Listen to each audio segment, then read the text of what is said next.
Eagle, Shaheen, उकाब या बाज। इस परिंदे के कई नाम हो सकते हैं, लेकिन एक चीज इन सब में कॉमन है कि ये दुनिया का खतरनाक तरीन शिकारी परिंदा है। ऐसा शिकारी कि जिसकी तेज निगाह जमीन पर रेंगते हुए चूहे जितने छोटे शिकार को भी देख लेती है, और फिर जब ये 180 से 200 मील की रफ्तार से डाइव करता हुआ अपने शिकार पर झपटता है, तब शाहीन के वार से बचना हर किसी के लिए नामुमकिन हो जाता है। चाहे वो पानी में तैरती हुई मछली हो, जमीन पर रेंगता हुआ सांप हो, जंगलों में भागती हुई लोमड़ियां या ऊंचे पहाड़ों पर चरती हुई बकरियां ही क्यों ना हो। तो दोस्तों, वॉइस डेली की आज की वीडियो स्किप मत करना, क्योंकि इसमें हम आपको ईगल की लाइफ के मुतालिक बताएंगे और आपको दिखाएंगे कि बाज का हमला शेर से भी ज्यादा खतरनाक क्यों होता है। लेकिन मालूमात से भरी इस वीडियो में आगे बढ़ने से पहले हमारी मेहनत पर एक लाइक करना तो बनता है, और नए आने वाले दोस्त रेड बटन पर क्लिक करके हमारे सब्सक्राइबर्स बन सकते हैं, ताकि ऐसी इंटरेस्टिंग और इन्फॉर्मेटिव वीडियोस उन तक फ्यूचर में भी पहुंचती रहें। दोस्तों, जिस उम्र में बाकी परिंदे चहचहाना सीखते हैं, तो सिर्फ 2 हफ्ते की एज ही से बाज की जिंदा रहने की जंग शुरू हो जाती है। इसकी पहली लड़ाई अपने ही बहन भाइयों के साथ घोंसले में ज्यादा जगह पाने की होती है, और उसके बाद आसमान पर राज करने के लिए शाहीन की ट्रेनिंग का आगाज होता है। जो ही ईगल के बच्चे के पैरों में जरा सी सख्ती आती है, तो फिर मादा बाज अपने उस बच्चे को पंजे में पकड़कर 2 से 3 किलोमीटर ऊंचाई पर उड़ना शुरू कर देती है। वो बुलंदी के जिस पर चील, कौवा, गिद्ध वगैरह पूरी जिंदगी नहीं पहुंच पाते, वहां से एक बाज की ट्रेनिंग का आगाज होता है, और फिर उड़ते उड़ते मादा बाज अपने बच्चे को पंजे से छोड़ देती है। कई हजार मीटर की बुलंदी, तेज हवा और उससे भी कहीं ज्यादा तेजी से जमीन की तरफ गिरते हुए जब बाज के बच्चे को अपनी मौत सामने नजर आती है, तो वो अपने पर फड़फड़ाना शुरू कर देता है और यूं एक उकाब उड़ना सीख जाता है। उसके बाद ऊंचे से ऊंचे पहाड़ पर्वत की बुलंदी भी शाहीन के सामने छोटी लगती है। तेज हवा का सामना करते करते इसके परों में इतनी ताकत आ जाती है कि ये अपने से कई गुना बड़े शिकार को पंजों में दबाकर उड़ा कर ले जा सकता है। इसीलिए तो दोस्तों, जमीन पर शेर की बादशाहत को चैलेंज करने के लिए टाइगर, राइनो या एलिफेंट जैसे जानवर मौजूद होते हैं, लेकिन आसमान का बादशाह सिर्फ एक ही है, और वो है ईगल, जिसकी हुक्मरानी 5, 10 या 15 बरस नहीं, बल्कि 70 बरस तक जारी रहती है।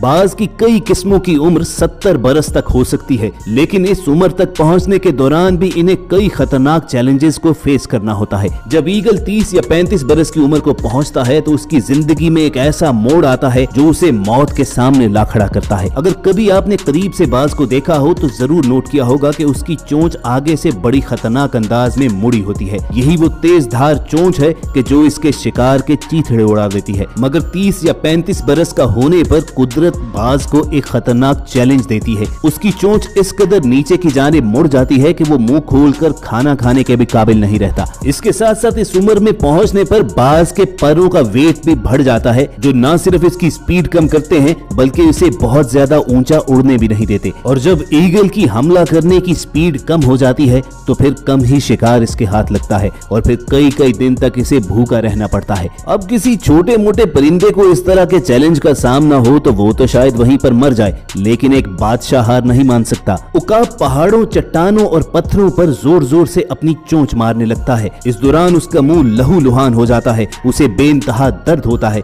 लेकिन तब तक वो अपनी चोंच पत्थरों पर मारता रहता है जब तक वो टूट ना जाए। आसमान का राजा ऐसा इसलिए करता है ताकि वो फिर से शिकार करने के काबिल हो सके। लेकिन अभी एक मुश्किल बाकी होती है, और वो है इसके परों का वजन, जो इसे ना तो ऊंचा उड़ने देते हैं और इसकी स्पीड भी कम कर देते हैं। एक बाज जब आसमान की ऊंचाई से गोता लगाता है, तो अपने शिकार पर झपटने के दौरान उसकी स्पीड 180 से 200 माइल्स तक होती है। तभी तो उसके शिकार को संभलने का मौका तक नहीं मिलता। लेकिन जब बाज के परों का वजन बढ़ जाता है, तो उसकी स्पीड बहुत कम हो जाती है। इस चैलेंज से निपटने के लिए आसमान का ये राजा अपनी नई उगने वाली चोंच से सबसे पहले अपने पर उखाड़ना शुरू कर देता है। परों को नोच नोच कर जिस्म से अलहदा करने के दौरान बाज को इतना शदीद दर्द होता है कि कोई भी आम परिंदा इतने दर्द से मर ही जाए। लेकिन उकाब बेकार रहकर भूखा मरना पसंद नहीं करता, तभी तो ये सारा दर्द बर्दाश्त कर जाता है। और चैलेंज के आंखों में आंखें डालने की बाज की ये फितरत ही है कि जब दूसरे परिंदे मौसम की तब्दीली के साथ ही एक जगह से दूसरी जगह चले जाते हैं, तो चाहे कितनी ही बर्फ क्यों न पड़े या सूरज की तपिश कितनी बढ़ ही क्यों न जाए, अगर शाहीन के इलाके में शिकार मौजूद है,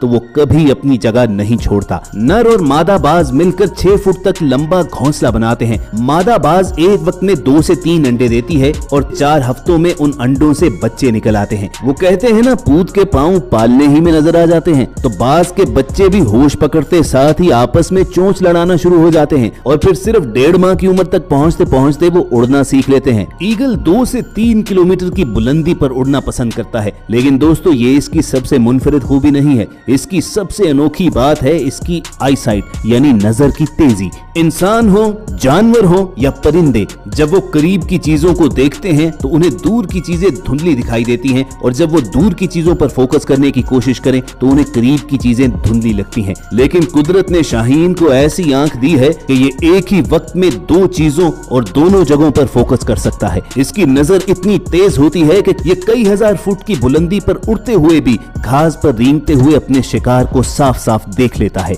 बाज की कई किस्मों का साइज डिफरेंट होता है, लेकिन दुनिया में फिलीपींस में पाया जाने वाला ईगल सबसे बड़ा ईगल कहलाता है कि जब वो अपने पंख फैलाता है तो उनकी लंबाई तकरीबन 7 फीट तक पहुंच जाती है। इस फिलीपीनीज ईगल के पंजों और परों में इस कदर ताकत होती है कि जब वो 20 किलो के बंदर पर हमला करता है तो पंजों से इसकी खोपड़ी चटक जाती है और ये आराम से उसे उठाकर ले उड़ता है। मगर इस बाज की ये खूबी ही इसकी जान की दुश्मन बन चुकी है। इसको पकड़कर बेचने और बेतहाशा जंगलों के कटने की वजह से अब इस फिलिपीनी ईगल की तादाद दुनिया भर में 500 से 700 के करीब रह चुकी है। इसके अलावा बाज की बड़ी किस्मों में नाम आता है गोल्डन ईगल और बॉल्ड ईगल या सी ईगल का। इसे समंदरी उकाब इसलिए पुकारा जाता है कि ये अक्सर अपना पेट भरने के लिए समंदर ही की मखलूक का शिकार करते हैं। दूसरी जानिब गोल्डन ईगल के परों में इतनी ताकत होती है कि वो लोमड़ी, भेड़िए या बकरी के बच्चों को भी उठाकर ले उड़ता है। इससे एक चीज तो साफ पता चलती है कि बाज के अंदर किसी भी जानवर का डर नहीं होता। ये जिसे चाहता है अपना शिकार बना लेता है। वैसे दोस्तों, आपको बताएं कि अक्सर फैल्कन को भी बाज ही समझा जाता है। फैल्कन अपने वेट और साइज में ईगल से छोटा होता है, लेकिन इसका ये मतलब नहीं कि वो इससे कमजोर भी होता है। फैल्कन्स अक्सर अपना पेट भरने के लिए आसमान में उड़ते परिंदों ही का शिकार करते हैं और इस शिकार के दौरान फैल्कन की एक किस्म पेरेग्रिन फैल्कन की स्पीड दुनिया में सबसे ज्यादा है।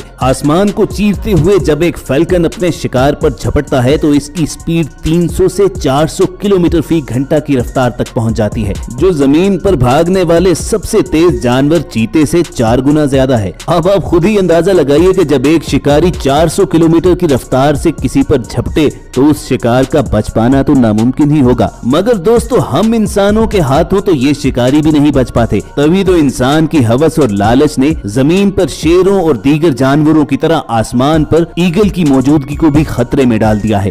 इनकी नस्ल बचाने और इनकी तादाद बढ़ाने की कोशिशें तो की जा रही हैं, लेकिन अगर इंसान की लालच और हवस यूं ही कायम रही तो फिर ये ईगल भी बस एक दास्तान बनकर रह जाएंगे। व्यूअर्स, ये थी बाज की पूरी लाइफ स्टोरी जो यकीनन आपको पसंद आई होगी। अगर ऐसा ही है तो नीचे मौजूद लाइक का बटन प्रेस कीजिए और वाइल्ड लाइफ पर ऐसी इंटरेस्टिंग वीडियोस फ्यूचर में देखने के लिए रेड बटन पर क्लिक कीजिए और बेल आइकॉन को प्रेस करके वॉइस डेली के सब्सक्राइबर्स बन जाइए। जल्द आपसे दोबारा मुलाकात होगी। देखते और सुनते रहिए वॉइस डेली।